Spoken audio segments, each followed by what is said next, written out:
আমাদের টিচারদের গায়ে কেন হাত তুলছে ওই জবাব দিতে হবে। আমার বন্ধুদের গায়ে কেন হাত তুলছে ওই জবাব দিতে হবে। এক এক সময় এক এক নেতা কর্মী আসে, এই প্রধান ওই প্রধান আসে, আইসা ভাই রেস্কিউ করতে দিচ্ছে না ভালো করে। একজনের সাথে 50 জন লাইগা থাকে, আর এদিক দিয়ে রেস্কিউ করা যাচ্ছে না।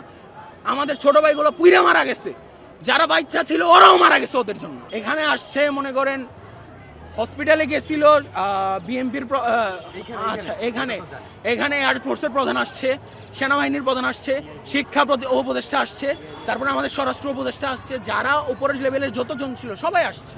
আসলে দরকার ছিল এখানে আসা, তাদের আসলে ওরা রেস্কিউ করবে? ওরা একটা মার কোল ফিরাই দিতে পারবে? ওরা একটা মার কোল কি ফিরাই দিতে পারবে?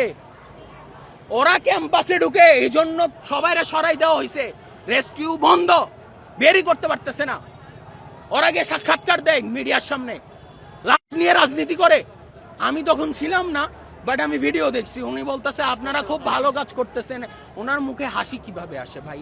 200-র বেশি পোলাপাইন মারা গেছে, উনি হাসতে হাসতে বলতেছে সেনাবাহিনীরা আপনারা অনেক ভালো কাজ করছেন, আপনাদের কাছে আমি কৃতজ্ঞ, এনতেন আরো কত কি হাসতে হাসতে বলতেছে। মনে হইতেছে এনে মেলা হয়েছে, এক একজন আইসা আইসা দেখা যাইতেছে উপরের মহলের মানুষ।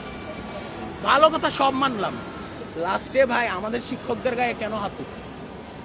কেন? আমার স্কুলের পোলাপাইন মারা গেছে, আমি কি বলবো না কতজন মারা গেছে? এত বড় একটা প্লেন ক্র্যাশ হয়েছে, গত 50 বছরে শুনছেন কোন শিক্ষা প্রতিষ্ঠানে এমন হয়েছে? আমি বলবো না? এখন আমার কাছে যখন লিস্ট আসছে, আমার বন্ধুদের কাছে যখন লিস্ট আসছে, ওরা যখন দিতে গেছে তখনই তো ওদের উপরে চড়া হয়ে উঠছে। তাই আমাদের কাছে ওই লিস্টটা এখন আর নাই। আমরা কলেজ অথরিটিকে বলছি যে আপনারা লিস্টটা দেন। এখন ভাই কলেজ অথরিটি যদি সেনাবাহিনীর সাথে মিল করে দেয়, 2 জন 1 জন 5 জন মারা গেছে, তাইলে তো ভাই হইলই। আমরা ভাই বিচার চাই, লাশের সঠিক হিসাব দিতে হবে, আমাদের প্রত্যেকটা গার্ডিয়ানদের সান্ত্বনা দিতে হবে, আমাদের টিচারদের গায়ে কেন হাত তুলছে ওই জবাব দিতে হবে, আমার বন্ধুদের গায়ে কেন হাত তুলছে ওই জবাব দিতে হবে। ওরা আমার প্রিন্সিপাল, ওরা আমাদের শিক্ষকদের কাছে মাফ চাইতে হবে, তার আগে এনে লড়তেছে। ওরা বিনা কারণে মারছে, ও জাস্ট কতজন মারা গেছে ওটা বলতে গেছিল। এটা কি এইসব কে মারছিল? আর্মি মারছে। আচ্ছা, কোন প্রেক্ষিতে আসলে আমি যমুনা টিভিকে ইন্টারভিউ দিচ্ছিলাম যে কালকে যে এতজন মারা গেছে, এটা এত কম কেন হচ্ছে, যে এত কম ভাবে কেন ওরা বলতেছে 2জন মারা গেছে।